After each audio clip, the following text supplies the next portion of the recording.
Today on episode 21 of the podcast, we will be discussing Steve Carell leading a new comedy series from the creator of Ted Lasso, and Scarlett Johansson is fighting back against AI. We'll also give our thoughts on Prime Video's Fallout series and review the movie Furiosa, a Mad Max Saga. I'm Brad, that right over there is a Josh, and we welcome you to We'll Bring the Popcorn.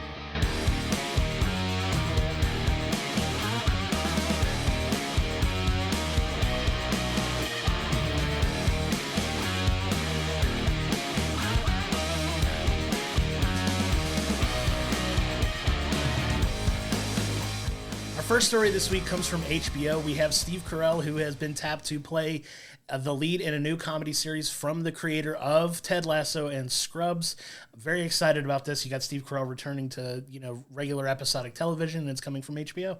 Yeah, I absolutely love what Bill Lawrence did with Scrubs, with Ted Lasso. Both of those series are very much alike because they had some great, silly comedy, but they also hit you. Like Scrubs, when it was out, I didn't expect the darker parts when things were going wrong. But they got really emotional and hard-hitting. Same thing with Ted Lasso. So I'm going to expect something similar that's very funny but heartfelt and has kind of more heavy-hitting stuff along that series. But yeah, Steve Carell and Bill Lawrence together sounds like a really good mashup. And it sounds like he's going to be playing the role of a father who has kind of a complicated relationship with his daughter who is off in college. So we'll see what they do with that. But to your point, those two series both have such amazing writing and have, are two very popular series, so I think he's in good hands there. But yeah, I'm excited to see what Steve Carell does. I love Steve Carell anyway.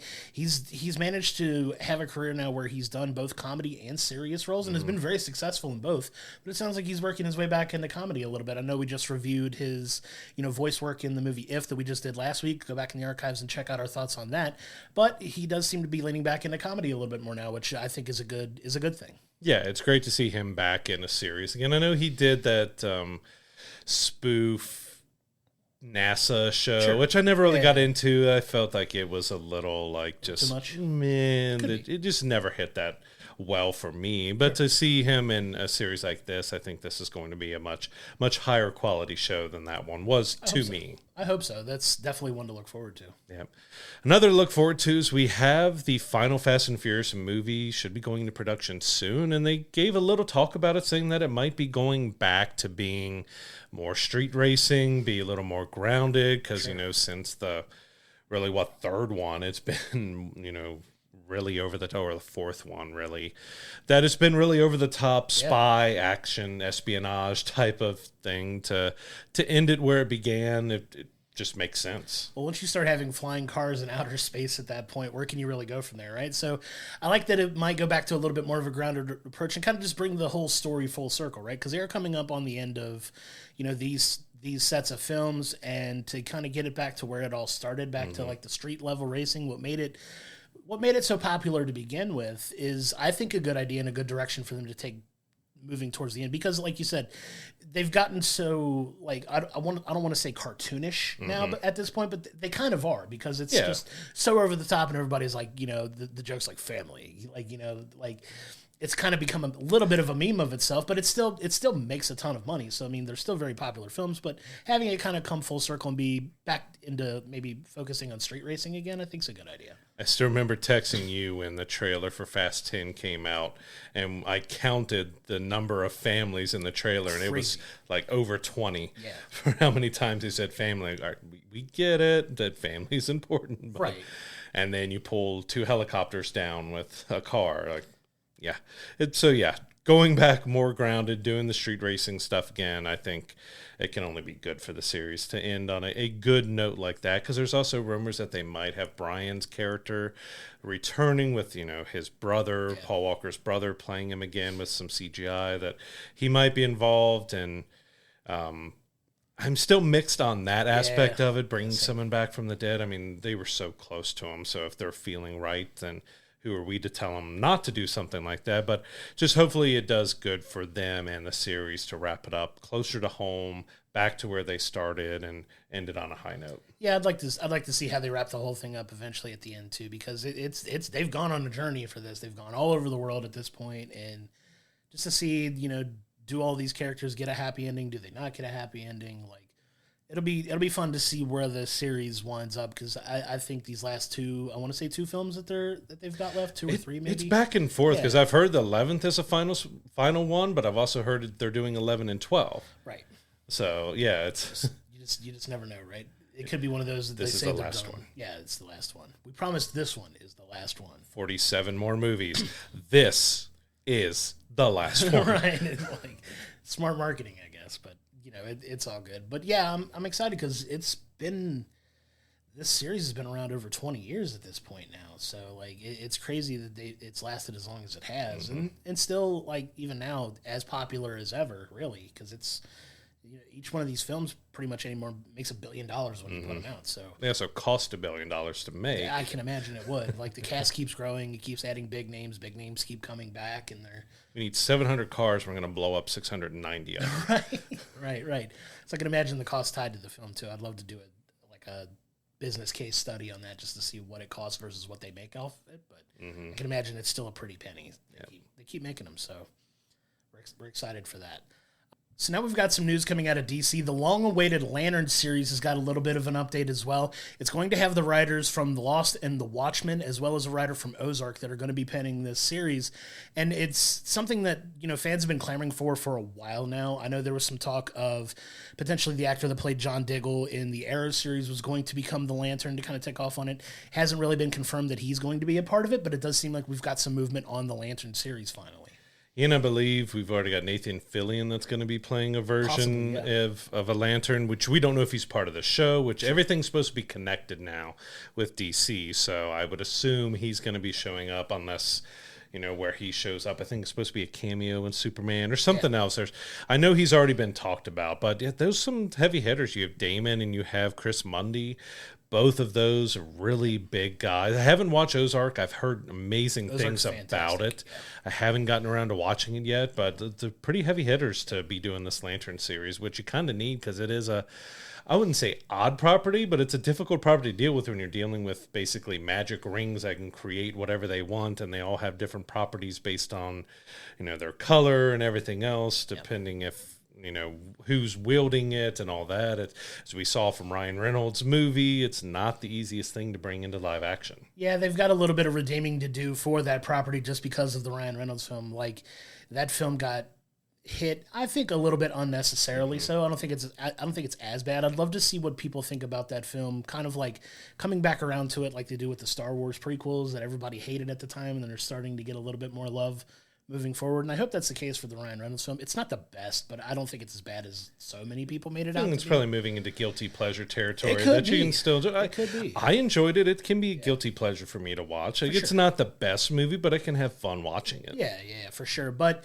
they do have a little bit of redeeming to do there. Like you said, the practicality of the type of character that the Lanterns are, the CGI has to be on point to make it look a little bit believable, but we'll see what they do with it as far as, putting money towards it and, how practical they make everything. But I'm excited about this because, Green Lantern is one of the pillars of the big, DC characters. He's, one of the main Justice League members for a reason. So it's exciting to get some movement on that finally.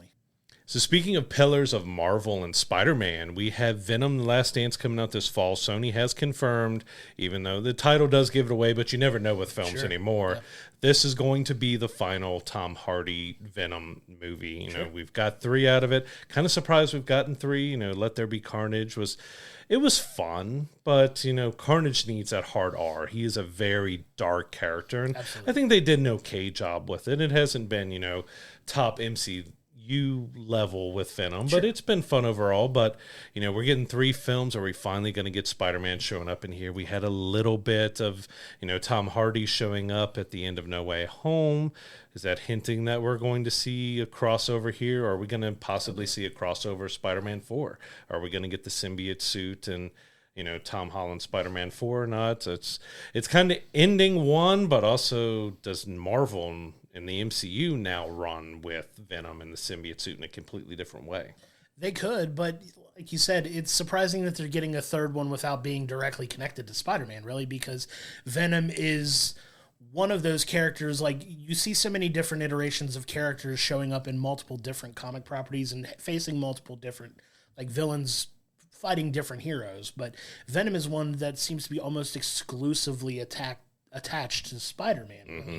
And the fact that you're in the third film of this set now and there's really been no connection to Spider-Man, it's surprising that they've lasted as long as they have. Mm-hmm. But it's kind of gotten to that point now where like he's not really a villain like he was for so much of his run in the Spider-Man comics, but he's moving more into that anti-hero type territory that, you know, you can only do so much with that without really bringing in the reason that it's connected to Spider-Man.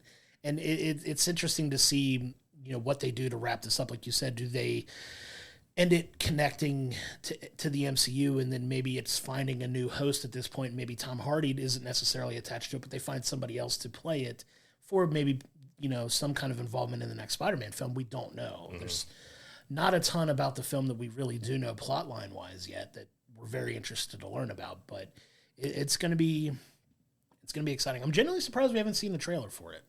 Yeah, you think it's September, October, somewhere in there supposed to be out. We haven't even had a trailer for it yet. Yeah, hopefully we see something soon. Yeah. I'm hopeful for it. I've enjoyed the other two, but it's had its issues, and a lot of it does ring because he is the more anti-hero Venom. We didn't get the villain, you know, that's through the other suits that he's fighting against. So you've gotten, in a way, the villain Venom, but of course it walks that line of, all right, I just saved these people, I'm going to eat him. Like, type of deal. Like, okay, no, we're not going to eat him. We need to stay good.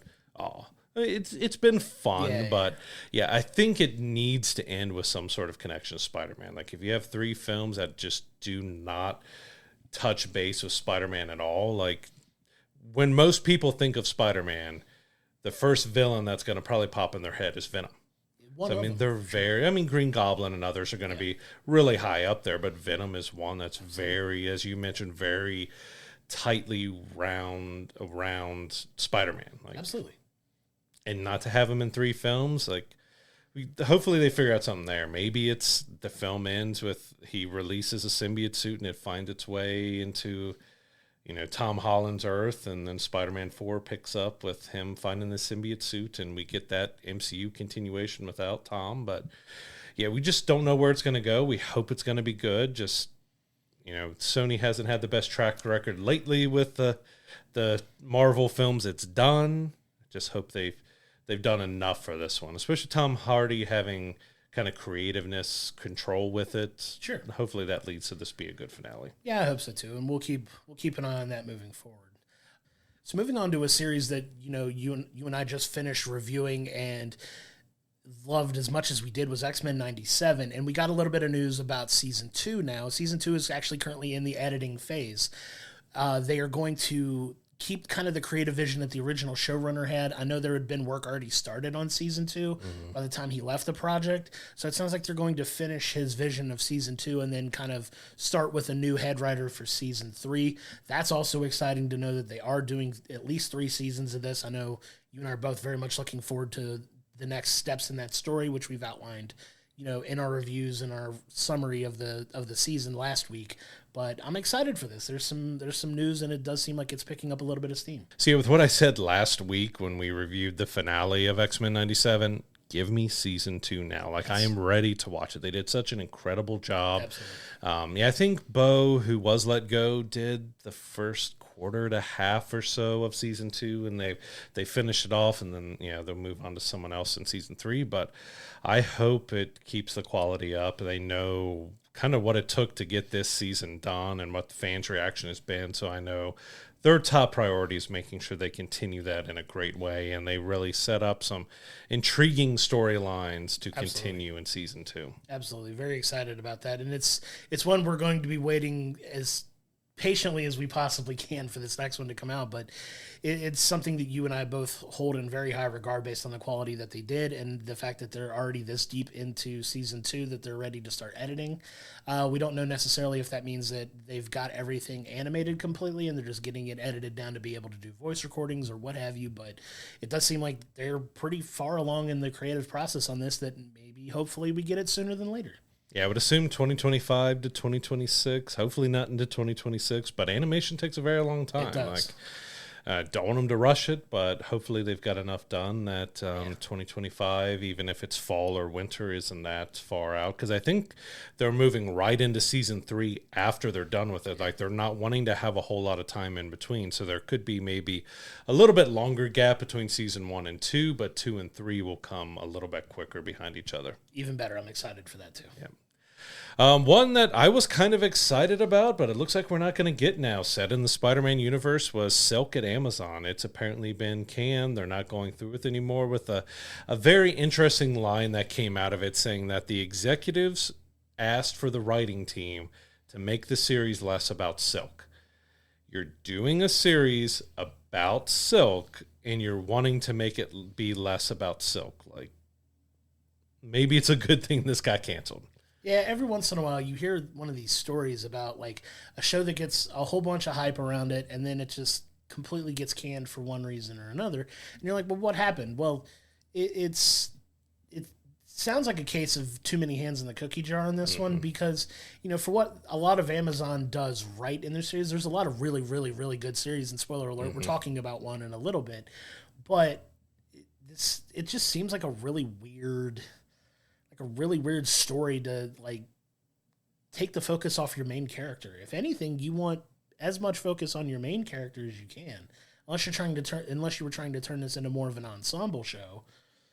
At that point, just change the whole premise of the show. You know what I mean? But felt like just from that alone was feeling kind of Madam Web-ish to me. Like, absolutely, just feeling I was getting those vibes too.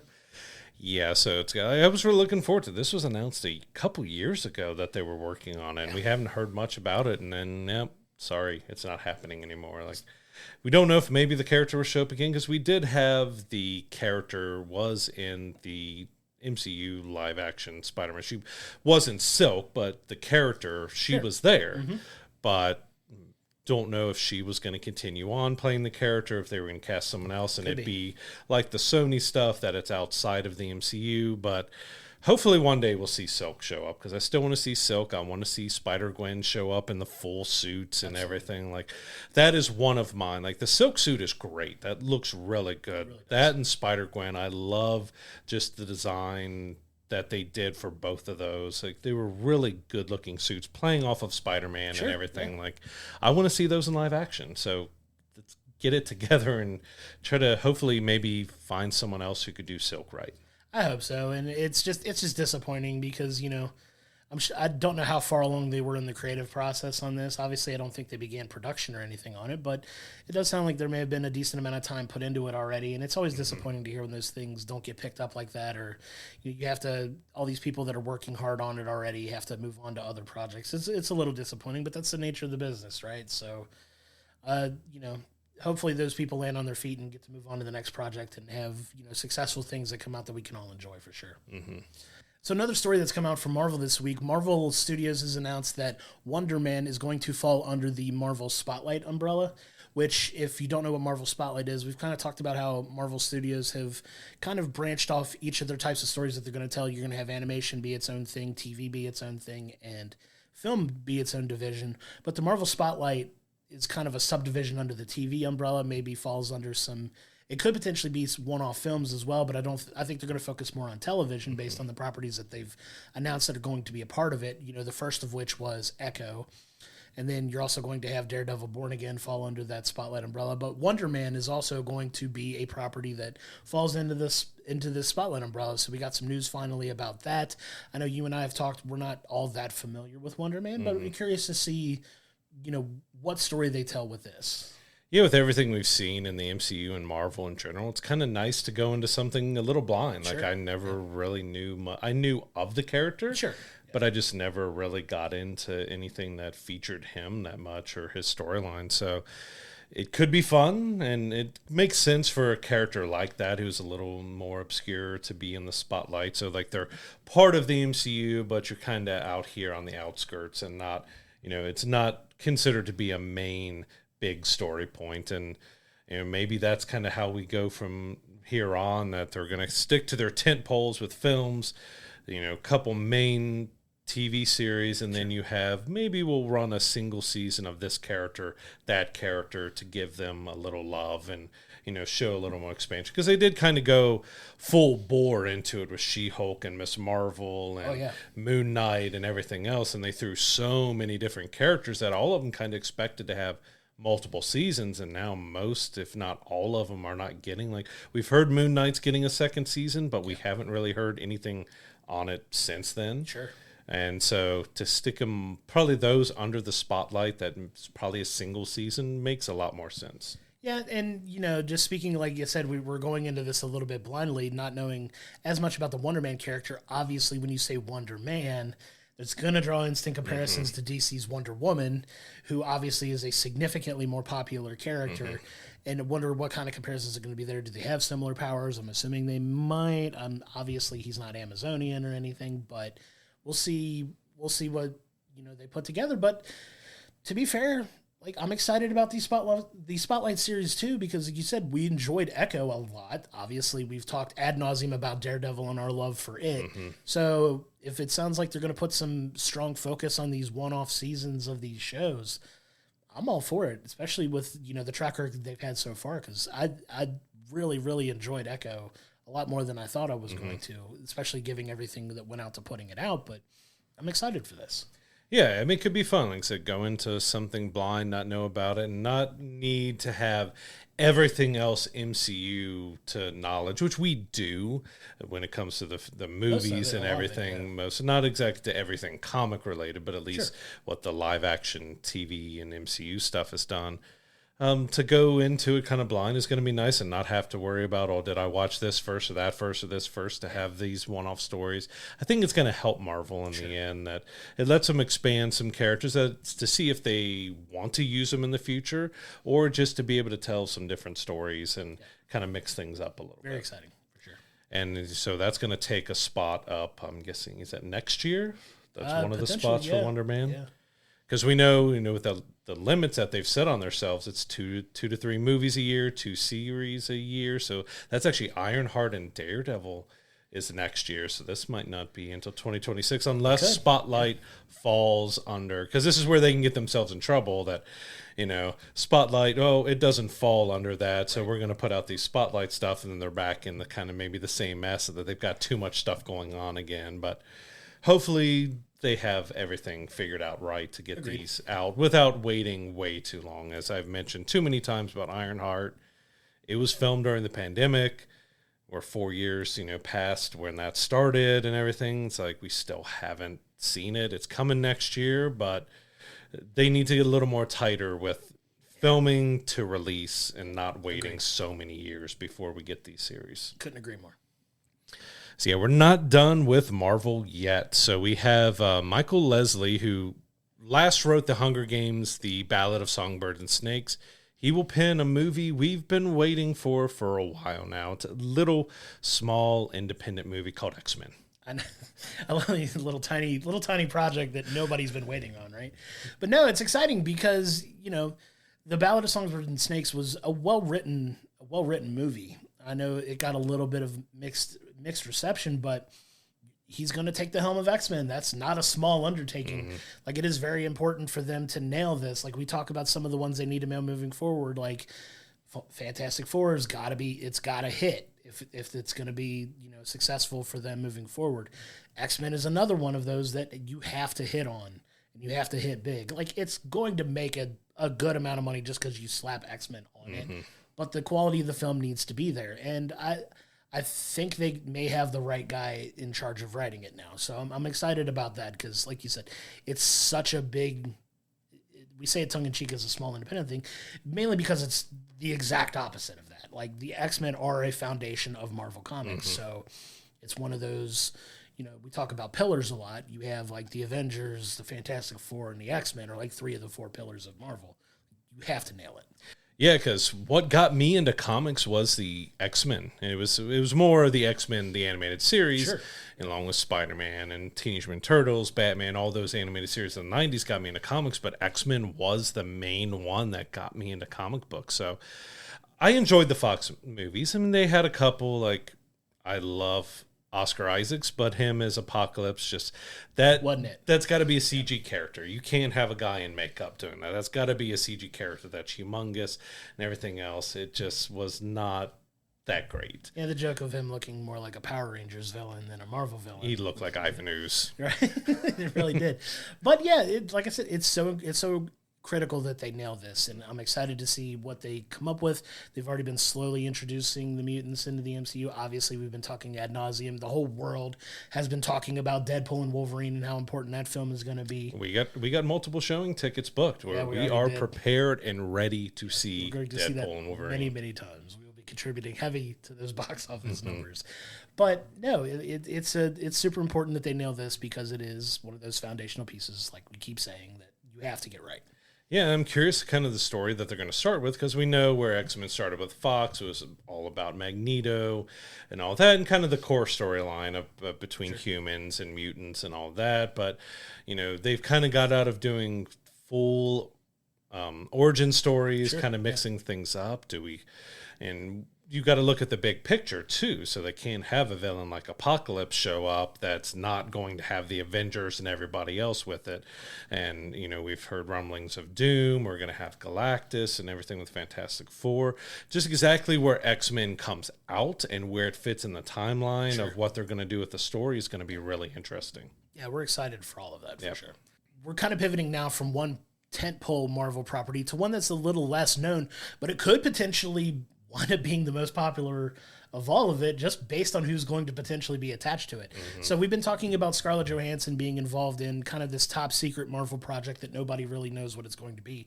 Well, there's been a little bit of a leak, and we're not one to usually speculate on rumors so much as it is, concrete stuff, but potentially we found out that the series that she could be working on is Blonde Phantom, which is a very obscure Marvel character, not well known, but it kind of takes place in 1950s Las Vegas.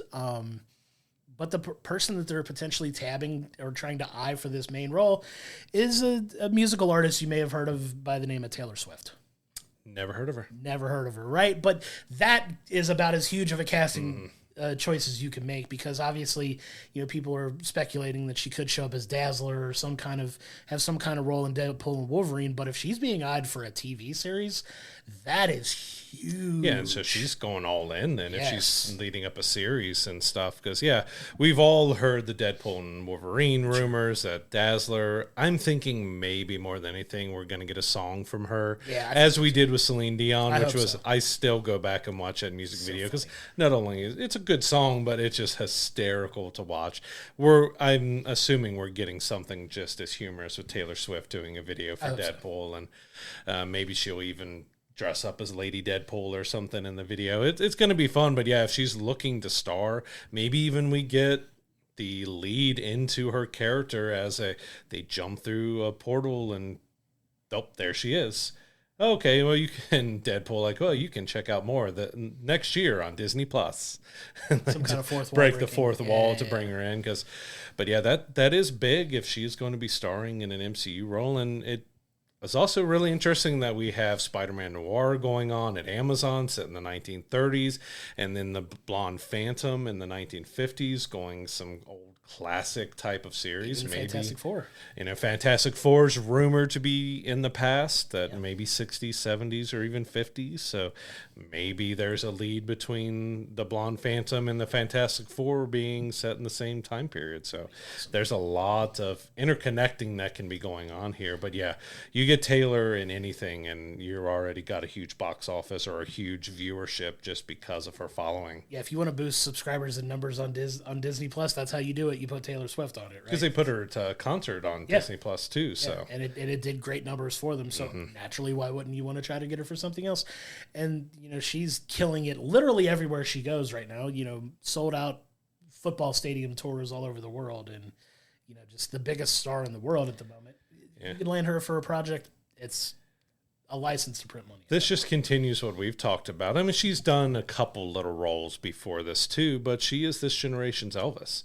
Elvis did quite a few movies and stuff too, so it makes sense that she's gonna come back to movies and do something like that. I don't know if I ever saw her doing a Marvel or a superhero role, but there's a lot of people I never thought John Malkovich would be in Fantastic Four. So And it's one to keep an eye on. I don't know much about that character either, so we got a couple kind of more obscure characters coming out. But if they do it well, it could be a lot of fun and something new and interesting. Maybe this will come out under the spotlight as well to be kind of a more of a one-off to, is, you know, with her schedule and her touring and everything else, how big are you going to be able to have this character be within the MCU? Because you would need her to time travel as well, sure, if she's going to come into, you know, the modern MCU. And I think they're taking a little bit of a page out of their own playbook, betting big on an obscure property like they did with Guardians of the Galaxy, right? I remember the discourse around that when it came out, like Guardians of the Galaxy. These guys have like a handful of comics. What can we, you know, how can it do as well as it does? And then it blows up into $1 billion franchise. So we'll see. And right? 3 of the best movies that MCU has put out. Agreed. James Gunn killed them. Yeah. So I'm excited for that. We'll see what comes out of that, if that really is what she's working on, and if Taylor Swift decides to do it, that's a huge W for Marvel for sure. So we've been talking pretty much nothing but Marvel for a while now. It feels like almost the whole episode, but there's been a lot of news and a lot of interesting news. And kind of the final interesting news out of Marvel is that we're finally getting confirmation that Vision is returning. He's getting his own series. Paul Bettany is returning to play Vision. You have Terry Matalas from Star Trek Picard will be the showrunner. This is coming in 2026, so it's going to continue, you know, where we left the character for WandaVision. So that's quite a different version of Vision left, and we're going to see where he ended up and potentially where he may be going into the MCU more, because there's been, you know, we kind of thought after the last, you know, with Endgame that Vision would probably be part of the Avengers still and be leading up that group or leading up other groups. Of course, WandaVision changed a lot of that. So we have a very interesting place for Vision to be left at the end of that, going into his own series. But I'm excited for it. Yeah, I'm glad to see Paul Bettany's come back and, you know, reached a new agreement with Marvel to come back and reprise this character, because he does have such an open-ended ending. For those of you that did watch WandaVision, you see what happens to his character and how he kind of, you know, takes off, and you don't really know what happened. There had been speculation that he was going to show up in a few different properties at this point, the biggest one being Multiverse of Madness that he wound up not showing up in, but we finally get confirmation that he is coming back. It's exciting. Terry Matalas, who did a spectacular job on Picard, that was a huge hit for Paramount, so he's running the show. I'm excited about that, and we'll see where this character goes, because he became a very popular MCU character, and now we're kind of getting that continuation of his story and seeing where he goes, and hopefully makes his way back to, you know, a lot of the main group. I'm sure he has some pretty strong opinions on what happened to Wanda based on what happened in I was about to say, now we got to figure out what happens with Wanda now, because we left her in a very, is she gone? Is she still around? Will the Vision series maybe pick up where he's trying to find out what happened to Wanda? Or could it be something completely different of him trying to find out who he is now as the White Vision, and you know, kind of where he lands? So there's a lot that they could go with, and you know, if we get more Elizabeth Olsen Wanda, I'm all for it. Absolutely. But it does sound like 2026, like you said, is when it's coming out. So definitely one to keep an eye on. And it sounds like they may start shooting that next year, I'm hoping. So. Yeah, I think if it's going 2026, it's got to be within the next year that they start filming. And because it's, I mean, Vision needs some special effects, but also everything he goes through for the makeup and all of that. Like, they need some time to film that, especially if he's flying and moving around. Like, yeah, I would say probably maybe early to summer next year to have it ready for 2026, because I would assume that would mean that and Daredevil Born Again Season 2 would be the 2 series for 2026. Again, my mind always goes, once they announce this limit, all right, what is coming when? What are we getting here? Does the Spotlight stuff count now? Like, is that part of their series count? We're trying to figure out, are we still getting a bunch of stuff, but if it's just main Marvel television, we're only getting 2, because this could be a Spotlight series too, if it's, you know, it's more taking away from the MCU and him on a different journey. It could. We'll see what they come up with as far as how it's connected, and, you know, the things that we can know about this series as we get more information, right? So exciting that he's coming back for sure. Yeah, because after 2026, we're ramping up for the first Avengers film. We still don't really know if that's going to be about Kang or if it's going to be something different. So, you know, this will be coming out, I think the first Avengers film is 2026 or 2027.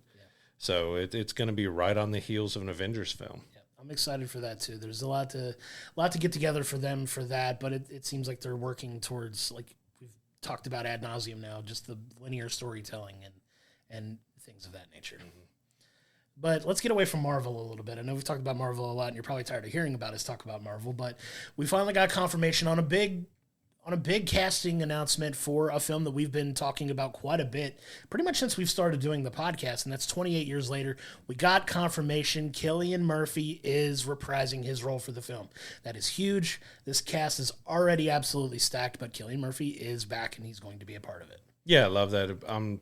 Past just executive producing it, he's going to get in front of the camera, and we don't really know kind of where his character has been this whole time and where it's going to lead and how much he'll be in it. But it's great just having someone as fantastic as Cillian to return in front of the camera for the series that really helped skyrocket him almost 28 years ago to get him into stardom here. And I love that he's decided and that they found the right way to bring him back, because if you know about Cillian, he is very meticulous about what he chooses to do, about who he chooses to work with and everything else. So if he's chosen that he's going to come back and get in front of the camera, then they found something that he felt good about, which has me excited already for it. We're already excited about it, but the fact that he's confirmed to at least do it in some capacity, perfect. It makes me even more excited to check out that film. Yeah, I can't wait to see 28 years later. It's the start of a new trilogy. It's going to be a lot of fun. They seem to be getting big names behind the camera, in front of the camera, all around. Like it was a smaller, more independent horror, smaller film, and now we're getting some powerhouse behind it. I hope that lends to it being really good. I hope so too. Moving on to some big pirate news. So Jerry Bruckheimer's been talking more about Pirates of the Caribbean lately, and we've had so many different stories come out lately, but he did confirm that there are 2 different Pirates of the Caribbean projects in the works. So we have a full reboot being written by Jeff Nathanson, who did The Lion King recently. He's going to be writing the full reboot, so just kind of restarting everything, which we've talked about ad nauseum, that it hasn't been that long. We've had, 4 films from that? Do we really need to reboot something that quickly? Hopefully it's good. But they're also still seemingly moving ahead with the Margot Robbie-led female Pirates of the Caribbean. Yep. So we're getting one of each, right? So we're getting 2 different films. Doesn't sound like they're going to be connected in any way, shape, or form, but it's going to be 2 different stories. From what I was reading a little bit, the one that doesn't have Margot Robbie attached to it could be taking place earlier, like maybe before even the Johnny Depp portion of the stories that they told in that whole universe they set over those several films. But it's pirate films, right? Mm-hmm. Like you kind of know what you're gonna get, but they're more often than not they're very entertaining, right? Mm-hmm. So it's like you said, the argument can be made: does it need to be rebooted? I don't necessarily call it a reboot if it takes place in a different time period. Yeah. That's like saying House of Dragon is a reboot of Game of Thrones when it takes place 1,000 years. Well, it's kind of they're referring to it as a reboot instead of a prequel or a remake or something else. Just the terminology used with it. If it's a prequel, call it a prequel instead of a reboot. Right. But we could get into semantics there. But it does. I'm glad they are moving forward with the Margot Robbie film as well. Not to diminish that at all, because she's been in the rumor mill for being attached to this property for quite a while now. And obviously with all the stories that we've told about on the podcast, she's got a lot going on too, but it does sound like that's eventually going to get some legs too. We don't have any type of timeline as far as when these films are coming out, but if they're talking about them now, I'm assuming within the next couple years we'll get these films. So it's definitely an exciting time if you're a fan of Pirates of the Caribbean, like I know we both are. Yeah, I still go back and watch the first one. The first one's still my favorite. Absolutely. It has that great adventure, the original introduction of Captain Jack Sparrow and all the characters. It just has kind of a magic about it that it was just so fun. Like, all right, you're making a movie about a theme park ride. Like, it was fantastic. And it still had some fun in the sequels, but it kind of got out there and crazy with some of the stuff. And you had Johnny Depp's Captain Jack Sparrow take a little bit of a backseat in the last one they did. And Jerry even touched on him that he would absolutely love to have Johnny back as Captain Jack Sparrow. it's not off the table for him. He just doesn't know if Disney will Sure. kind of allow it to happen, because we know everything with him and his ex-wife and everything now, which, you know, we know how the case ended now. Sure. He shouldn't be held against him, but we don't know if Disney, and we've saw what Warner Brothers and everybody else has basically done with Johnny Depp since then. Are they going to allow him to return to that iconic character? But at the end of the day, I think if the story is right and the price is right, and you know there's an opportunity to throw a movie out there with Jack Sparrow and make a bunch of money, they're probably going to. It does seem like Johnny Depp's getting a little bit of a comeback started, I believe. I think he shot a film that was recently shown at the Cannes Film Festival that got like a standing ovation at the end of it. So I think you're starting to see a little bit more of Johnny Depp coming back into the spotlight as a big time A-list Hollywood actor, and he's starting to get some more work. So I think eventually the stars will align and he'll come back to that character at some point. I can see, because it was insanely popular. I know, like, we jokingly talk about nicknames that we have for our cars and stuff. I drive a black car and I call it the Black Pearl.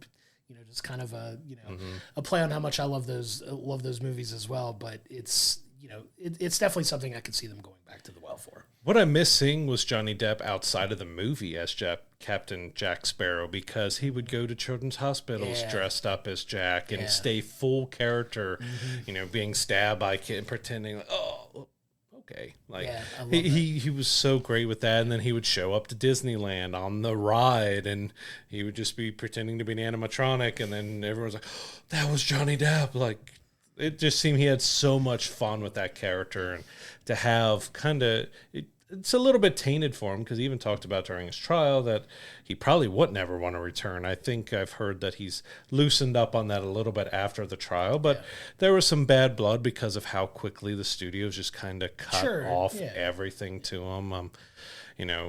Not taking sides on whether he was fully innocent and Amber was all of it and everything else. It seemed both of them had a lot of issues and they were not good together. But I would love to see him again as that character. Like Captain Jack Sparrow, he's had a lot of iconic characters. I mean, Edward Scissorhands and so many others that he's done. But, for most everybody that knows the name Johnny Depp in the last 10, 20 years, it's tied to Jack Sparrow. Of course, yeah. And I hope that the story is right and they come to the right agreement and they can tell a good story and kind of give Captain Jack one last run, maybe just to kind of put it into that character in a way that makes everybody happy. I think would be a good fitting end for that. Yeah, and there's potential we could have a lot of fun here. The reboot could be fun. Margot Robbie's could be fun. Maybe he just cameos in there as Jack Sparrow, if the other one's potentially be a prequel, or if we get another one with him that's outside of those two. But it's not a franchise that looks like it's going away anytime soon. Nope. I mean, those films, like we talk about, if you're making money, they're probably going to try to throw another one out, right? Because how often do we talk about, the fourth version of this or the sixth version of this or the fifth version of that? Like, if it's making money, they're going to keep going to that well until it doesn't, right? So why not? Why not make it happen, right? Yep. One of the news stories we talked about last week, we finally got a little bit of clarification on. So Comcast has announced the Stream Saver bundle that we mentioned before that combines Peacock, Netflix, and Apple TV. And we were trying to figure out, what was it going to cost? Like, what was the whole story around what it was? But Comcast did announce a price point for this service. It's going to be $15 a month for these three services, which is, to their point, an incredible deal for these three services. They're going to be ad-supported. They're not going to be ad-free versions of it. I don't think they announced an upgraded ad-free version of it necessarily, but it sounds like you could get those bundled for $15 a month. But there is a little bit of a catch to the story. You can only sign up for it if you have Comcast services. So this is only being provided to people who have Comcast. So if you don't have Comcast, unfortunately, this isn't a bundle for you until you become a Comcast, user. Yeah, because this came out with all the other bundles that we're talking about, and it didn't specifically say that at that point it was just going to be for their customers, so it's broadband and TV. But now we know it's only for them. It is a pretty good price. I mean, $15 for Apple TV Plus, ad-supported Peacock and Netflix. It's not a bad deal, but you have to be a customer. It's kind of how they were open, and it's probably how they're able to offer it so cheap, because they had to probably work out deals between their services where they could offset that cost, because each of them are almost $15 each now. I mean, they're Yeah. $10 to $15 each for the lowest tier. Yeah, it's definitely a good deal if you've already have that service and you're wanting to maybe save some money on those streaming services as well. It still doesn't make it less affordable for, broadband or internet users, because those prices are just continuously going up as well. But it does sound like a nice package for people who use that service. But it was just definitely something we wanted to highlight, because I know we had talked about it before with all these different bundling services and what that looked like for people. But, if you have Comcast, check it out. If you maybe save a few bucks on the services that you were probably going to use anyway. I have a feeling that's not going to be the last. We're probably going to hear yeah. the other broadband and TV providers starting to announce bundles and deals with their services to try to help offset costs, but also get more customers in. Like, this will just be the beginning, I feel, of these bundles. A lot of them already have add-on options for services that they have deals with. I know YouTube TV has deals with like Showtime and stuff like that you can add. So, yeah, you're definitely right that it's definitely just kind of the tip of the iceberg of these types of things being offered by them, and we'll see how they shake out for people, and it's something worth keeping an eye on. Because you even have cell phone providers. You got AT&T offers Max. You have T-Mobile, I think, does Netflix, and Mint Mobile just announced a deal with Peacock. You get like 6 months of Peacock with the new service and stuff. So, yeah, we're just going to be bundling everything now. Bundle is going to be the magic word in the industry for the next few years. Of just bundle it all. They're going the progressive route, and you just bundle everything. Start seeing Flo popping up in every commercial for everything now. Like, she's just going to be everywhere bundling things for people. She's the bundler. That should be her comic book character, is the bundler. Bring her into the DCU. Oh, God, keep her away from that. Put her in the MCU at least. Kind of going back to a story with Scarlett Johansson. So this isn't Marvel related, but it's AI related. So we've talked quite a bit about AI and its use in Hollywood and everything else. And we have this story that kind of shows that OpenAI was kind of being a little skeezy with things. So they approached Scarlett Johansson at one point, I believe it was last year, that they wanted to do an AI voice for ChatGPT. And they wanted Scarlett to do it. Of course, she was a voice of an AI in her, and they loved her voice, and they wanted her to do it. She said no because she just didn't feel right about it. While then ChatGPT launches a voice, and it sounds a lot like Scarlett Johansson. Yep. They even made a joke post, I believe, on Twitter that said "her" in it, which was the name of the movie she did. Like, we introduce you to her. Yeah, you got Scarlett without doing Scarlett, which is what we've been talking about with AI, is like, what is stopping AI companies from using your likeness, using your voice, using you for things without your consent, which she did not. She said, no, you're not allowed to use it. And they went ahead and did a sound-alike. Like, they went very, very similar to her voice. But the good news is she was able to fight back. She had her lawyers on it, went after them. They pulled it down pretty quickly. But it's also just makes you feel because they just went ahead and did it anyways. Yeah, I mean, good for her for, standing her ground on this. And it's one of those things that, you can have pretty strong opinions about, like you said, with the whole name, image, and likeness deals. Like, you hear a lot about sports just to be able to make money off your name, right? Well, now it's moving into like these, these actors and these actresses being, lending their voice to things or potentially licensing the ability to use it.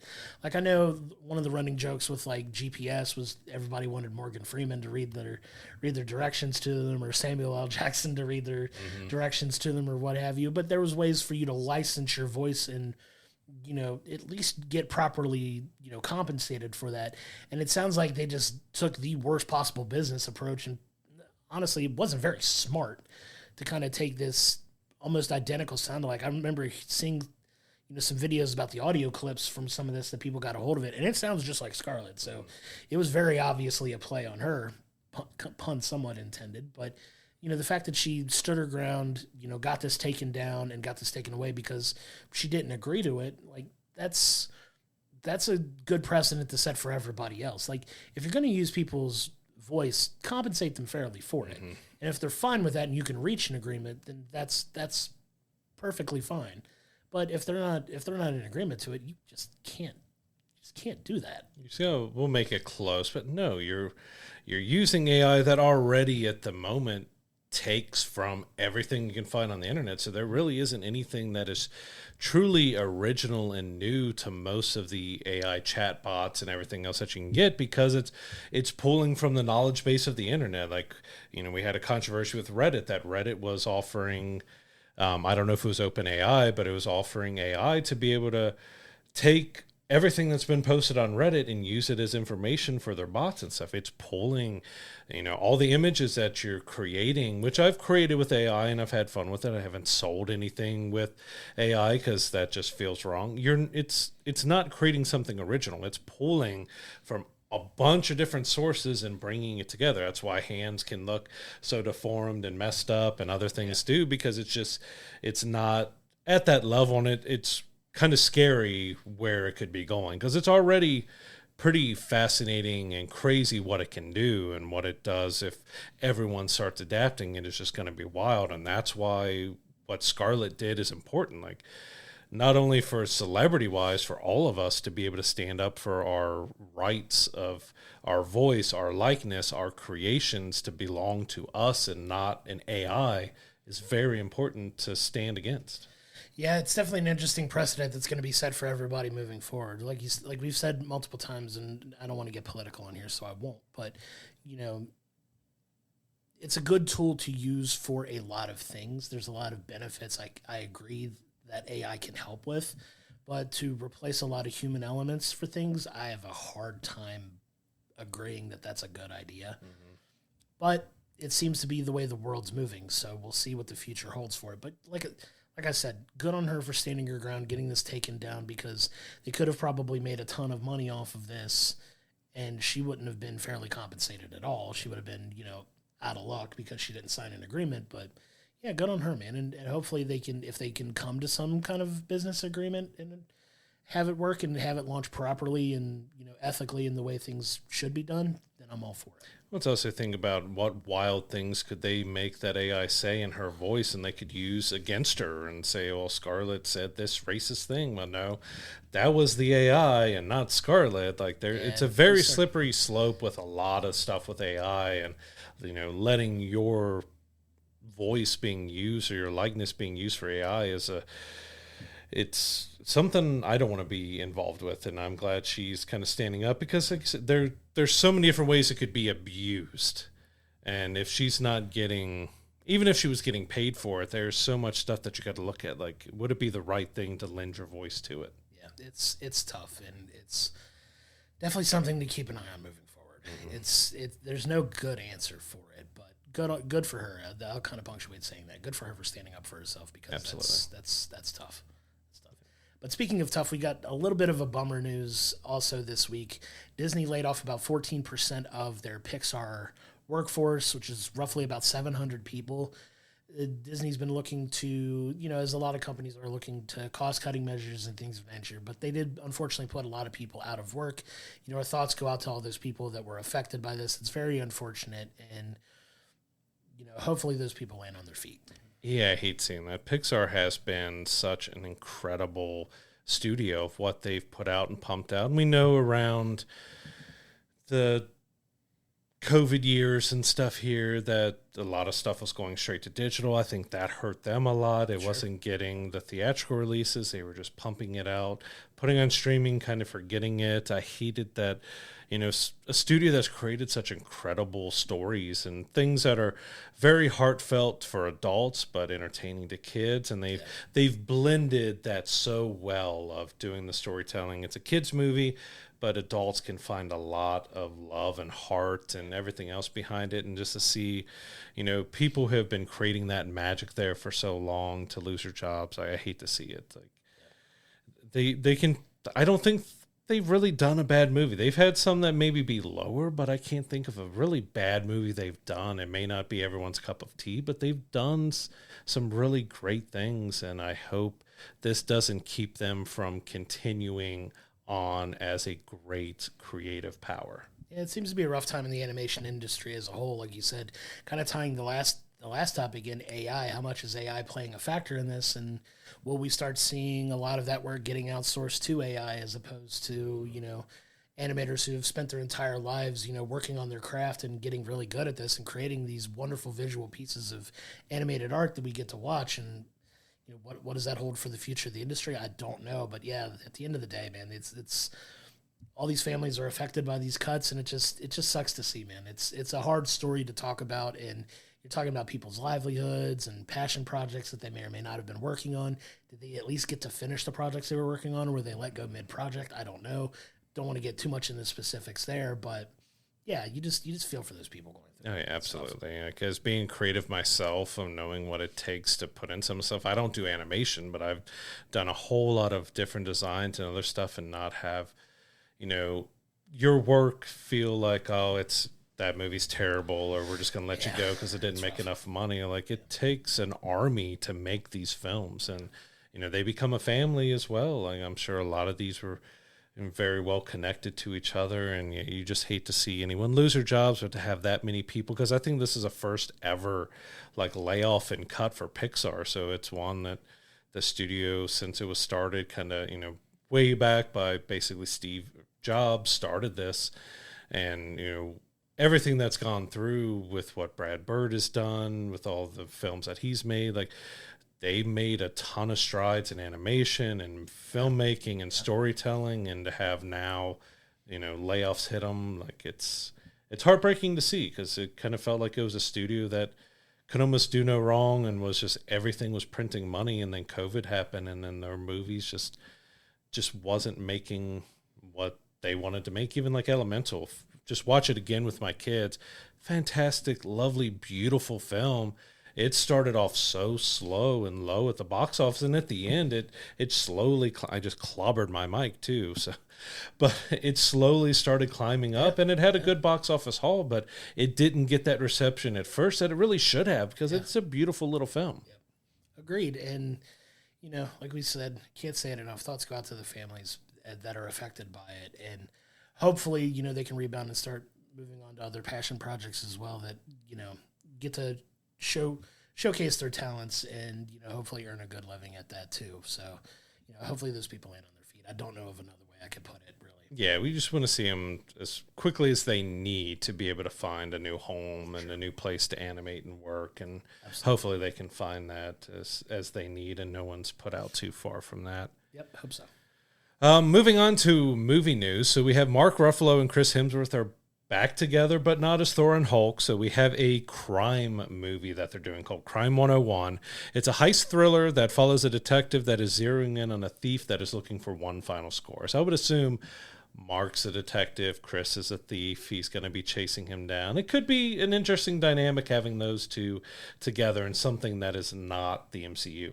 Yeah, I mean, I know Chris is looking for other projects that, obviously aren't Thor related or MCU related, to kind of stretch his acting muscles. He's got a couple hits on Netflix. He's in the Furiosa movie that we're getting ready to cover as well. So seeing him move on to some of these other roles, kind of stretch his acting legs a little bit, I'm all for it. So pairing him again with Mark Ruffalo, I know they have really good chemistry on camera together. I'm excited to see what that story winds up looking like. Yeah, it could be a really fun movie. We've had a kind of resurgence of the crime and murder mysteries and other stuff. So as long as the story's right, this could be a ton of fun. Yeah, looking forward to that when it comes out. But in kind of keeping with the murder mystery theme, we've had 2 Knives Out films already so far, and it looks like we're getting a third. It is going to be titled Wake Up Dead Man, and is going to be released on Netflix in 2025. So I know we've loved, both Knives Out and Glass Onion. We both love both of those murder mystery films. A ton of fun. It's off the wall silly, but still really well done. Daniel Craig has been the lead in both of those films. Sounds like he's going to be on board for the third one as well, if I'm not mistaken. I believe so, yeah. Yeah, so it's going straight to Netflix, which I think is a little bit of an interesting choice. I know Knives Out did halfway decent at the box office, if I can remember, and Glass Onion did as well. So curious to see why they put it on Netflix. Is it going to also get a theatrical release? I'm not entirely sure. Yeah, I'm not sure, but I've loved the movies. Like I said, we've had a resurgence of murder mysteries. We had The Death on the Nile and all those, Agatha Christie's, and then we've had with the Knives Out with from Rian Johnson here. We've had this series. It's been a ton of fun. Like, you get some humor, you get some twists and turns. I'm really looking forward to it, and they're actually starting production very soon. Yeah. Looks like this summer they're going to start filming it to have it ready for 2025. So that's exciting. Bring it on. Like, they've been interesting, intriguing, nice having those kind of twist movies that make you think a little bit in the theater while also entertaining you. It's also been impressive both of the first two films, the stacked cast that they put in these. Like, big names sign up to be a part of these films in one shape, form, or another. So I'm excited to see who they add for the third one. Oh, absolutely. I'm sure it's going to have just as stacked as the other two because they've done well, and yeah, they're clearly getting a third. But yeah, we'll see how it fares on Netflix. Yep, I love it. So kind of keeping with streaming, heading over to Amazon, they finally commented on their announcement of Mr. and Mrs. Smith Season 2 because they said just straight out, Donald and Maya are not returning. Well, we left with a cliffhanger on Season 1, and they were a big part of why I think this show was, so good. They had such great chemistry together, and well, there's a chance that they're going to return because we haven't written the season yet. And okay, so why announce that they're not returning? I would assume they still probably are not going to be back for maybe an episode. Because he said you'll know what happens between Season 1 and Season 2 and where they go. So maybe they still have those plans to maybe kill off their characters or send their characters off in the first episode and then go into a new direction after that. I kind of wonder if it's going to start like the way the first episode of the first season started, when you have a Mr. and Mrs. Smith that get kind of ambushed at the beginning and killed off at the very first, 5 to 10 minutes of that episode. And I'm wondering if that's going to be their involvement in the show is, the first 5 to 10 minutes, you get the Mr. and Mrs. Smith from the previous season and get the final bit of information about them before you move on to the next ones. I'm wondering if that's going to be the case with these two. Yeah. Like, you get them for maybe 5 to 10 minutes, one scene, and you see what happens in that explosion. Do they maybe get out? Do they maybe not? Do they get captured? Like, what's going to happen? And then kind of pick up with the next set of Mr. and Mrs. Smith. So I'm not entirely sure. It's what we kind of discussed in the previous episode about it, was that are they turning into a new model here that was kind of like the American Horror Story, that each season was, in the same universe, but you have a new cast and you have a lot of new stuff, and you can have characters that kind of appear without, but you're going in different themes or models, and maybe that's what they're doing here, is that either they're going to kill them off or they're going to move, or they're off on doing another adventure, and we're going to follow this Mr. and Mrs. Smith. All right, Season 3 we have a different Mr. and Mrs. Smith, and maybe that's the model they're deciding they're going to go with, and the idea, because they say they don't have the season written yet, but they at least have to have ideas of knowing where they want to go to already make that type of announcement that they're not bringing back your main two stars. Yeah, I mean, hopefully at the end of the day they have the story in mind that they want to tell, and it winds up being entertaining. I know we wound up enjoying it. I don't know why it didn't pick up as much as it did. At least, like, maybe it got in the mix of a bunch of different other shows that people were watching and weren't watching, but it didn't seem like it picked up a lot of steam. But it's enough that it's getting at least a second season. But they did seem to kind of backpedal a little quickly when they first said that they weren't. And like, well, maybe they probably got a little bit of backlash about it, right? Yeah, and to admit that we haven't written the season yet, right. But because taking on what was originally the Brad Pitt and Angelina Jolie movie and turning into a series, we were wondering how much like the movie was going to be, and it was pretty different. I mean, it had the underlying elements to it. That one was more about a couple that were already married but didn't know each other were spies, and these were spies knowing that they're coming together for a spy marriage and actually falling for each other. So it gave a good and different take on it, which I actually really enjoyed the series. So I'm hoping it's just not that just blow them up in the first episode and move on to something else, because you started caring and getting really involved in these characters and how they portrayed them, and just to have them kind of axed off early might be maybe work against them. It could. We'll see what stories they wind up telling with this next season, and see what kind of conclusion we can get for them before they move forward, how long into the next season that's going to take. Mm-hmm. Maybe an episode, maybe less than an episode, but we'll see. And hopefully that next season comes sooner than later and we get the answers that we're looking for. Yep. So now we want to move on into our TV review of the week. We've been doing a couple back-to-back episodic TV releases at the same time. We wanted to touch on a series that we both really enjoyed that came out recently, and that's Fallout, which is on Amazon Prime Video right now. All of the episodes are available to watch. It is one show that I've found myself really enjoying. It's based off of the Fallout series video games that were very popular. This series definitely didn't go in a direction I was necessarily expecting based on my knowledge of the games and having played them, but it was really well done and a lot more violent and gory than I anticipated too. Oh, absolutely. That caught me off guard. Like, knowing playing the games, it can be that way as well. Sure. And it's a very weird, odd, quirky kind of world. Like, it's post-apocalyptic, but you kind of got a little Old West, and you got a little of this, and you got some weird gadgets and some in-jokes, and you've got like the old 50s music that's played through it out. But yeah, it was a lot of fun. Like, I think I ended up enjoying it a lot more than I expected to, especially all the nods it gave to the games, because I believe it's like 9 years after Fallout 4 is when this takes place, but it's not really telling the story of any of the games. It's part of the universe, but it's outside of all the games, because as the series ended, there's another game that was referenced, and they've referenced a lot of the games in the series. But I really loved, especially in the first episode, how we felt like we were watching a video game, of how she was, making her way through the vault and all that. Like, it had a lot of elements that really gave you, I'm watching a video game come to life.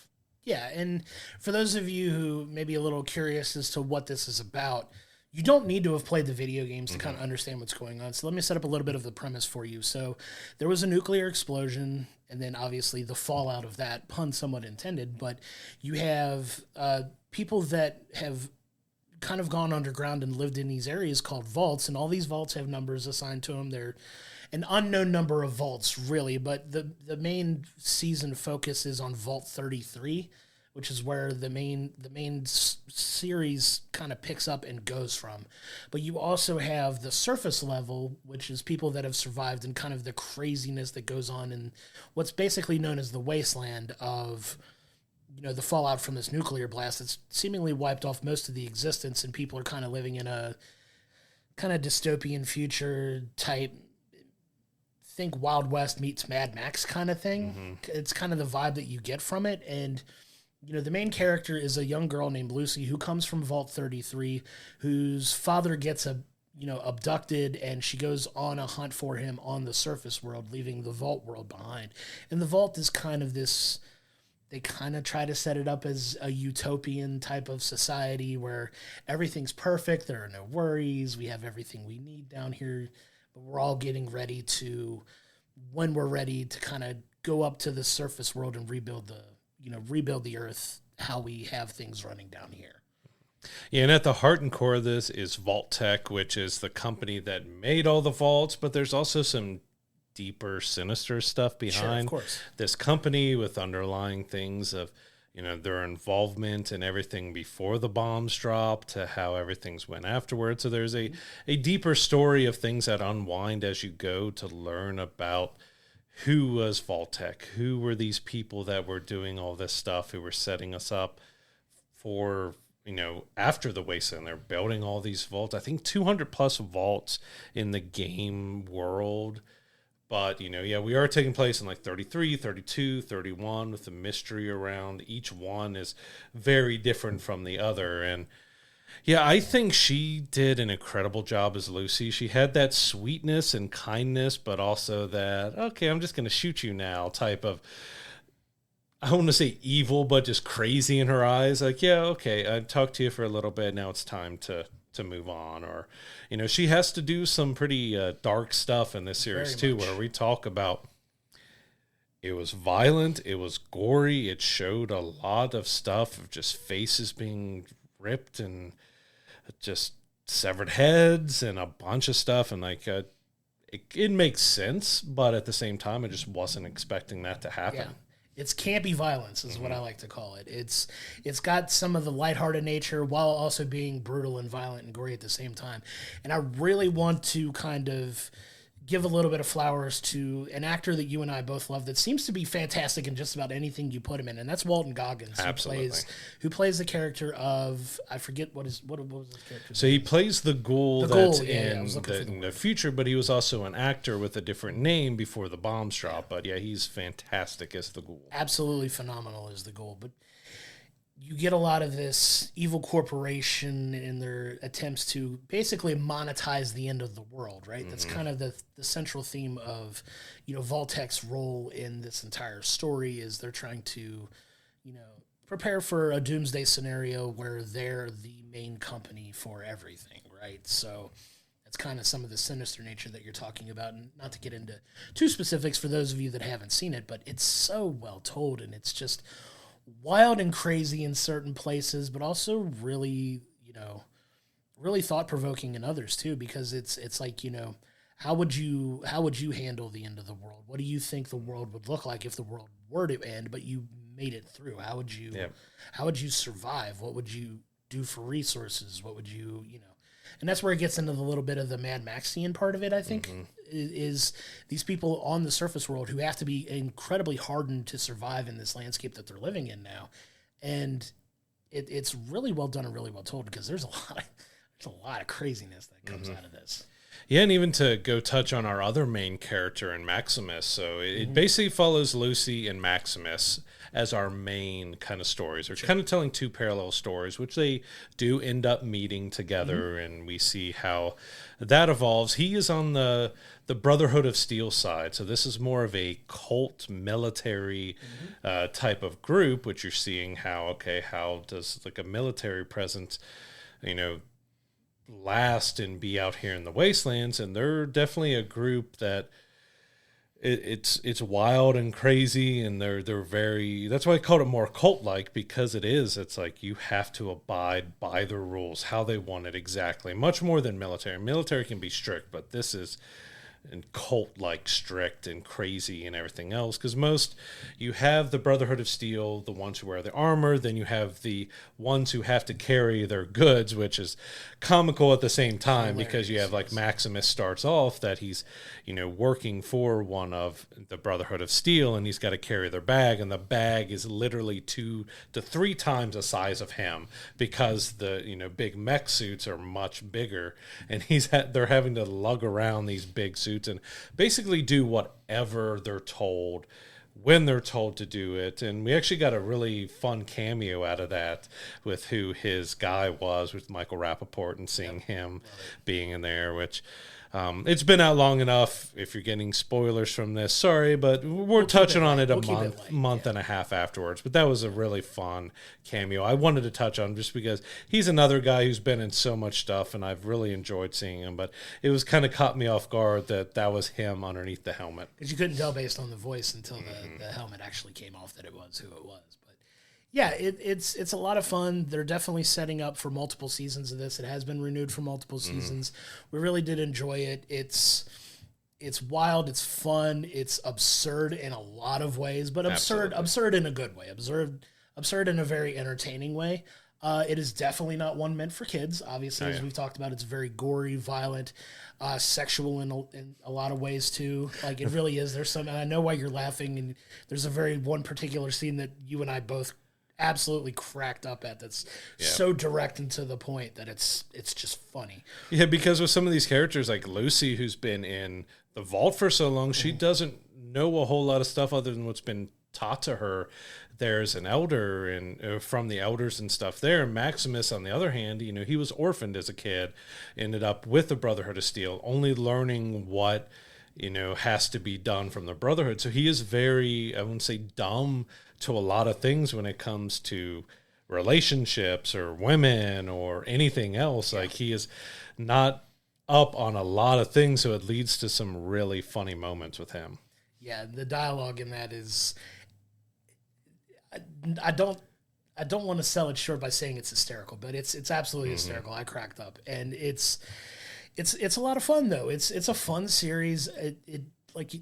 It's a pleasant surprise for me, because when I heard that they were making this series, I was like, it could be kind of, I don't want to say corny is the bad word for it, but it's like, we've seen so many bad adaptations of video games in this series and shows, but here lately we've been getting quite a few good ones. It seems like they're finally getting the right people involved in these shows, and this is one that I think they hit a home run with, and I'm excited to see where they go moving forward, because it does leave some open-endedness by the end of the series, and where some of our characters are moving forward towards and things that they're working towards. So I'm excited to see the stories that they do tell moving forward. And a lot of these characters are going to be returning for the second season, and I'm excited to see where it goes. Yeah, as I mentioned, Fallout, the video game series, is very quirky. It touches on so many different aspects with the post-apocalyptic and the futuristic, along with going back to the golden age and all that. Like, it blends a lot of different genres and things together. And yeah, how are they going to make that work in life?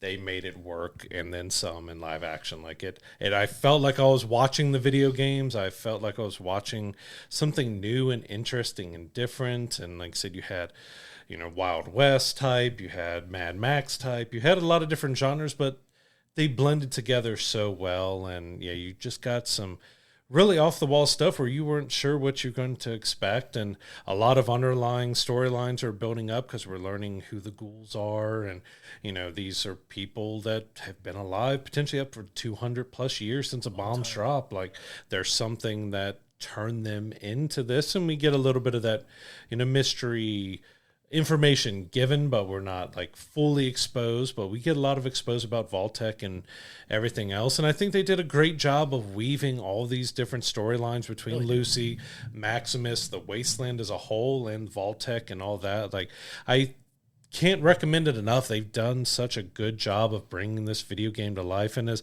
I briefly touch on, like, there are several moments like this is an absolute video game. You can see the slow-mo that happens in the game and hitting certain parts, and just, I had to laugh in the beginning because she's just looking around and she's basically finding and looting up and, basically looting like you would in a video game, and moving around a video game, and like, all right, now we're looted. Now we can go to the main story stuff. And I love that aspect of paying tribute to the video games where it came from while also making its own thing. And like, there isn't anything I could really say that I was off put by with this series. Like, it is very quirky. It is a very weird, quirky series, but I loved it.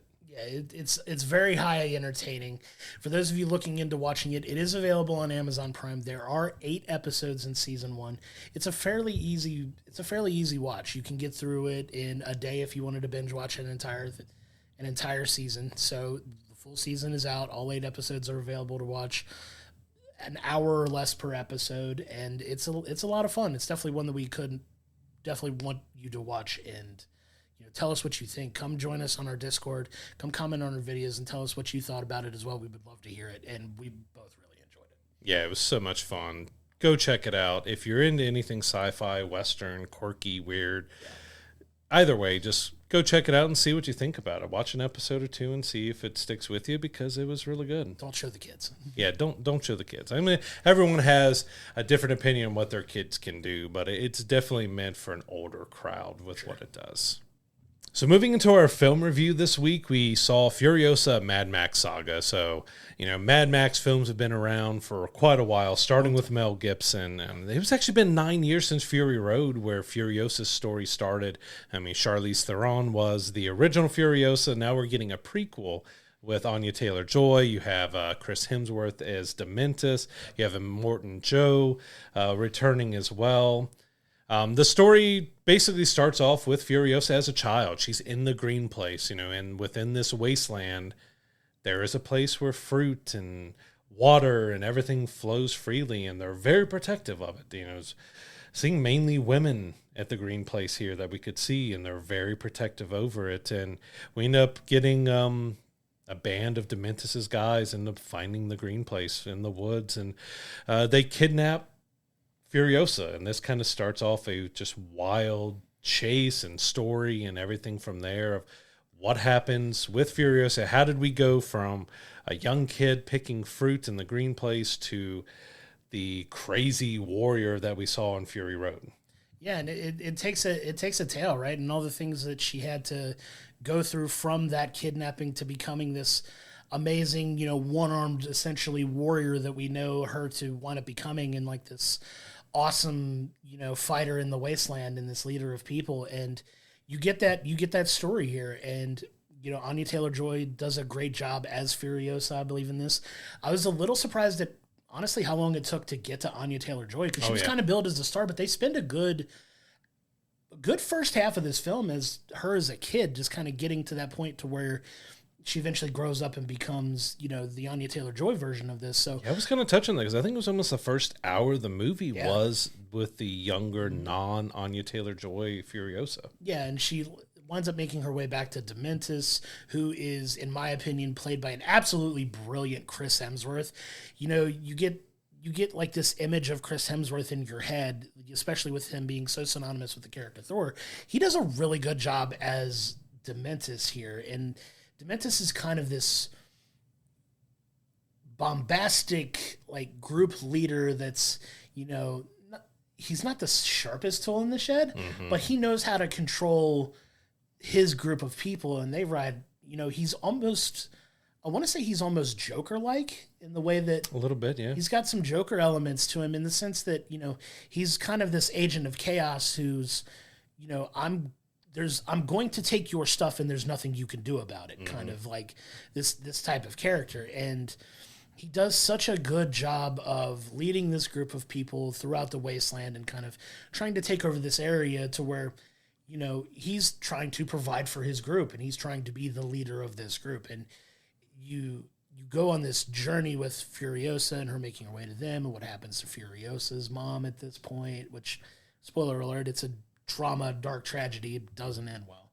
But you see like her as Furiosa growing up and trying to get away from Dementis and, eventually Immortan Joe, who they make their way to, and, just her on basically a path for revenge here.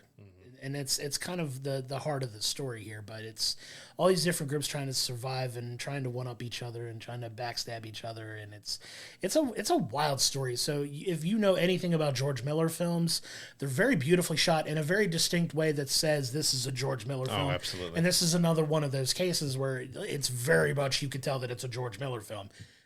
Very beautifully shot. The aesthetics are amazing. The story was really good. I really enjoyed it. I do want to go back and touch on Chris Hemsworth's performance because if you looked at the trailer of it, it kind of looked like, all right, he's Wasteland Thor because he's got the long hair, he's got a cape, he's wearing kind of a different, I wouldn't say armor, but it's the weird clothing that you have in a post-apocalyptic world. And I didn't say post-apocalyptic well there. Yeah, I did the second time, but he did a good job in it because he did take you from looking at him from the trailers, oh, he's just kind of Wasteland Thor, to this demented, weird, quirky oddball. He gets to use his Australian and his normal Australian accent that's a little turned up, a little more high pitch, a little bit more out there. And yeah, he did a great job of making you kind of forget like, no, I'm not a Wasteland Thor. I am this wild, crazy guy. Because with the Wastelands, we've learned that there's basically 4 places. You have the green place that they all want to get to,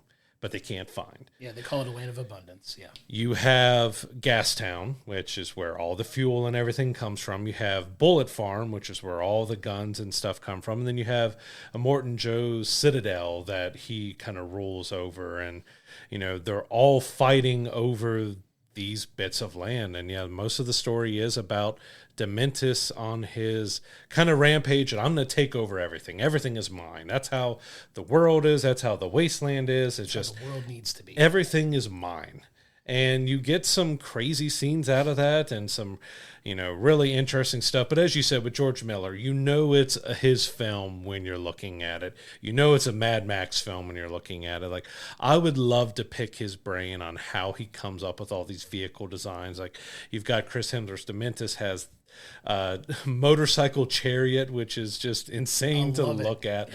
Absolutely love that. Then you go into his monster truck vehicle that was also ridiculous and over the top, and like everything is just over the top, big, crazy, weird, strange, but I loved it. Like, it was so much fun. He has a great visual presentation that he does. The cinematography, just the way he frames a picture is just amazing. You get really great storytelling from kind of less dialogue. Like, you don't have as much dialogue as you would expect with a film like this. You've got a lot of visual elements that tell the story for you. And, that's kind of what he's known for as well. And go from Fury Road to this. Like, Anya Taylor-Joy did a fantastic job taking on Furiosa. She disappeared into it, of the anger and everything that she brought to it. Like, there were some great fight scenes, some great chase scenes, and overall, like, I had a blast watching this movie in theaters. Yeah, it's definitely a visual spectacle, but like you said, that's the kind of hallmark of a George Miller film. It's very visual, and they do a lot of narrative. A lot of narrative devices are told through visuals, and Anya Taylor-Joy maybe has in total 20 minutes worth of dialogue in this entire film, which is crazy considering, you know, how great of an actress she is, and, you know, her ability to, you know, I don't want to say her ability to speak because that sounds a little ridiculous, but, you know, she's a good dialogue actress as well. Doesn't have a ton, but she does a lot of emoting with her eyes and with her facial expressions. And, you know, just like you said, the visual narrative that drives a lot of these stories. And there's so many cool elements, and it's definitely got some absurd elements too. Like, you know, trying to chase up a very, very steep hill, and the motorcycle's just falling over because they can't make the steep climb. And some of the absurd visual stuff that they put in, that's just kind of a little, I don't want to say comic relief, but it kind of breaks some of the tension a little bit. You know what I mean? Because there's a lot of high tension in this film, like you said. You have like these areas that you say just, they are kind of isolated and separate and kind of somewhat working harmoniously. A few of them try to get one over on the other business wise a little bit, but here you come, this giant wrecking ball in Dementis, ready to just rule the world in his vision and rule this wasteland the way he sees fit and deems it to be necessary. And he doesn't exactly have the greatest of success with it either. Like, he's successful, but he's not successful. You know what I mean? He knows how to take over certain areas, but he doesn't know how to sustain it. He's not exactly a people person, being able to sustain things for a civilization living underneath him. He's more about him and his goons, and wait, I need to provide for all these mouths and all this stuff. Like, but yeah, Chris Hemsworth gave such a great performance, because you do see some changes through Dementis throughout, because when we first meet him, he is very cocky and confident that he's going to walk into every single area and it's just going to be mine. And then you see kind of how that unfolds, where he's starting to lose his mind a little bit, and he's like, I don't know what I'm doing here, but I still want to take over stuff, and I want to do this, and I demand meetings, and I want to do this, I want to do that, but he just has that look of defeat, and like he just doesn't know what he's doing and kind of going. But you got a good arc for him throughout the movie to see his rise and his fall. Yeah, and a lot of that comes from the initial attempted attack on Immortan Joe's Citadel, right? So that's kind of the turning point for him, and it's somewhat early on in the film because he's, you know, very much successful going up to that point, and he takes, you know, a young Furiosa, and they try to take over the Citadel. He's like, oh, this has been easy up to this point, and Immortan Joe's like, no, you're not getting my land that easy. And he kind of starts to spiral throughout the rest of the film, and it's a wild, crazy run, so much action, so much, you know, very gritty, very violent, and as a lot of these Mad Max films are. And it's just such a well-told story to get to that point, that if you're a fan of these Mad Max Furiosa films, you're going to love this one too, because it's very much in that same theme of, you know, surviving in a post-apocalyptic wasteland, and how this character of Furiosa becomes this amazing warrior that she does become. Yeah, the Mad Max movies and George Miller movies, they're movies that are meant to watch in theaters. Like this is why we go to cinema, to see these crazy, over-the-top, visually beautiful, action-packed like movies. That's like, it's meant to be seen on a big screen, and we can't recommend enough going to your theater. You know, we've already hearing that it's had an okay Memorial Day weekend. It hasn't had the best. Like, it deserves to be seen on a big screen. Go out to the theaters and see it. The sound, the crispness of the sound, you know, the bright visuals. I don't want to say beautiful visuals because most of it's desert, but it's got such a great orange hue and such a great colorization to the film that it really makes you look at the desert in different ways, depending on where you are. And you also have the more, you know, visually, they're all rusty places in the desert, but it makes Bullet Town look different from Gas Town, look different from the Citadel, and kind of give them all their own visual splendor so that, you know, almost like a video game.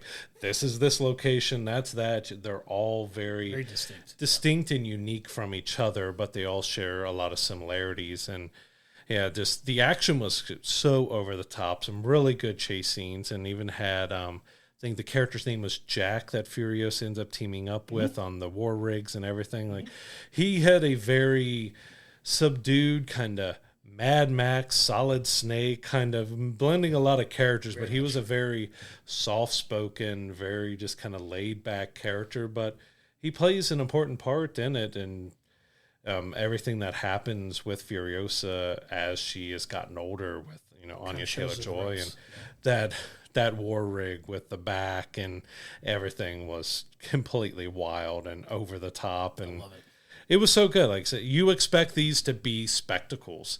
It's over the top, insane, crazy, but it was 2 hours that went by very quickly, or 2.5. It's about 2.5 hours. Like, it went by very quickly. I was entertained the whole time. I had a blast with it. It could have started a little bit. I don't want to say it started slow. It was world building a lot with Furiosa and Dementis and everything that was happening. But like I said, when it spent so much time on the youngest version of Furiosa, it felt like once you got to Anya Taylor-Joy, it was like, let's go, go, go, go, go all the way through. Yeah, and it's at its heart a revenge story and kind of, getting justice for, the killing of her mother, right? And her trying to make her way back. Her entire premise is to get back to where she came from. And, she spends the whole film trying to work to get there. And it basically ends with where we pick up pretty much with, Fury Road. So it kind of leads directly into the events of that. And then eventually by the end of the film, when you get to the end credits, they start showing Fury Road and kind of how it picks up from there and kind of takes off, and you get some scenes from the Fury Road film to kind of tie it together at the end. It was kind of a neat way of tying the stories together, I think. Yeah, it was neat, but it also brought up questions because we already know that George Miller is working on another Fury Road prequel, so there is something that happens in between Furiosa and Fury Road, and we kind of do lead into Fury Road. So kind of where is that story? How is that story taking place? Because as we mentioned, even though the wasteland there in Australia is big, there's only 4 real main areas. So is there something else he's telling with Mad Max or Furiosa or one of these other characters that we met that it's supposed to take place right before Fury Road? So kind of where we're leading up to that, where Furiosa ended, I want to see it just because these are great spectacles to watch in theaters. But yeah, I was kind of taken aback by them showing it leading directly into Fury Road, knowing there's something else coming in between. Yeah, we'll be curious to see what they do story wise for that, for sure. Yeah. But it's definitely one we like you said, it's worth going to see in the theaters because it's meant to be seen on a big giant screen with the all encompassing sound. I think that actually enhances the film. Mm-hmm. The sound works together with the visuals as well. So if you see it in a theater that has, updated sound and, kind of high def and, intense sounding theaters, it's beautiful. Especially the car audio, that's cranked up to 11. Yeah, it's awesome. So Furiosa Mad Max Saga is in theaters now. We highly recommend checking out if you want to have a fun, action-packed spectacle of a time in theaters. Go see it. Let us know in the comments of this video. Head over to our Discord. We'll talk about it. I'll start a thread on our Discord. We can talk about Furiosa, see what you liked, what you didn't like. There wasn't a whole lot I could say I disliked about the film. There's a few visual things that, well, you can tell that was green screened or that was CGI, but sure, it's a spectacle. I'm not holding that to a high level of it being perfect. It served its point, did what it did well. Highly recommend checking it out. Absolutely. So coming up this week in theaters, we have kind of a smaller release and a violent nature. So this is a horror film that I actually just saw the trailer for the first time right before we recorded this because I was trying to figure out what's coming out this week. There's nothing really big, and then I saw this, and it looked rather intriguing, giving me almost Jason the Texas Chainsaw Massacre vibes. It's supposed to be really interesting, gory, over-the-top horror film. So if that's your thing, check it out this week in theaters. Absolutely. On the streaming side, so this actually dropped a few days ago on May 22nd. We got the behind the scenes, he assembled the making of X-Men 97. go back to all of our episodes where we reviewed X-Men 97, especially the last with the finale, see what we thought about it. But I haven't had a chance to check it out yet, but this is on my list that I've got to watch. Absolutely. The behind the scenes, the making of it, because I'm sure it's going to give us some great insights, but also just love seeing that, especially with animation and seeing how they brought that back to life after so long. Absolutely. Then on May 31st, we have Jim Henson, The Idea Man, on Disney+. So that's just another documentary by Ron Howard on Jim Henson that I'm really looking forward to. The man created so much of our childhood growing up in the 80s and 90s, and everything he did for generations that's still long-lasting. Like, I can't wait to see what they put together about his life. Yeah, that's gonna be one that's gonna be a fun watch because, like you said, so iconic for so many things for a lot of people growing up. You love the Muppets, you love, anything like that still to this day are as popular now as they ever have been. You got Jim Henson to thank for that. Yeah, I've got such a love for the 1990s, a first live action Teenage Mutant Ninja Turtles, which was a Jim Henson creation, was one of the last things he did before he passed. Like, I love those suits, that look, that movie, like everything to it. Like, the suits made that movie so iconic of how they looked. Like, the Turtles felt real for the first time. Like, they were real to us. After watching the animated series and the comic books and everything else, these were real turtles. It was amazing. It's such a beautiful film. One of my all-time favorites, honestly, because I do have such a deep love for the Ninja Turtles that first film was absolutely incredible. And it's still, honestly, going back and watching it again as an adult, you kind of forget just kind of how a little more on the dark side that film actually was. And I went back and watched it like fairly recently. And I was like, oh my God, like I can't believe I didn't pick up on that when you were a kid. It's funny how your mind works when you're a kid versus an adult in that sense. But yeah, such a beautifully told film, and I'm very much looking forward to the documentary on him. Yeah, his work on Turtles there, the Dark Crystals, everything he touched just seemed to be gold. And yeah, I can't wait to check out that documentary. So make sure to check that out on Disney Plus when it launches at the end of the month. On demand, we also had another surprise release of The Fall Guy. Received a surprise drop on May 21st, so it's out to buy on digital. But there's also like a 20-minute extra extended cut that was released as well. Didn't know it was going to get a kind of a director's extended cut. Just kind of, hey, it's out tomorrow. Like, oh, okay. We're seeing a lot more of that lately. So yeah, before you would have a 3 to 4 month run in theaters, and then it would be maybe, I think, 6 to 7 months after it started in theaters before we got it on digital or at home, and now it's weeks sometimes. And just out of the blue, like, all right, here, I know it hasn't been performing as well. We thought it was fun. Check out our review. Absolutely. And it was a good watch, but I'm surprised at kind of lower theatrical run that it's gotten, and just to kind of feel like a toss away. Just, all right, we're on demand. Let's go ahead and get it out of here without the hoopla. Like, just move on from it. Like, it was a good movie. Yeah, we enjoyed it. Didn't need to just be tossed on digital like that. For sure. Boy Kills World, which we talked about last episode, was actually delayed. So originally the date we were told was the 21st. It actually came out on the 28th. So we got that coming out. Again, watch our review. Wild.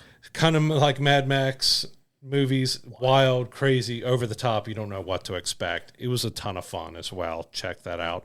And one that I haven't checked out yet, The First Omen, will drop on May 28th. So that's a horror movie that's got some pretty good buzz about it and seemed to do decently well for a horror movie. And, we're going to have that launching before the end of the month. Excited for that one too. But that's going to do it for this week's episode. We can't thank you enough again for all your continued support. We want to thank everybody that leaves comments on our social media videos, people that have bought merch. Please check out the merch link on our videos when we drop our social media posts as well. Check out anything you may like in there. If you got feedback on things you'd love to see, we'd love your feedback on that as well. We're always down to, add more merch items that you feel like you might want to see as well. But coming up next week, we've had a little bit of a different episode. So full transparency here, Brad's going away on a trip for a week. We're not going to the theaters to actually review anything. We're not going to have any TV shows or movies, but we figured it'd be a fun episode to put together talking about some of our favorite guilty pleasure films. So we've got a list put together of the films that we want to talk about, some of the films that we enjoy that may not necessarily be the biggest box office successes, but ones that we find in our spare time that we find coming back to kind of repeatedly. So that's going to be a fun episode for us to watch. So we can't wait for you to check that out as well. But for now, I am Josh. This is Brad, and we can't thank you enough for watching, and we'll see you next week.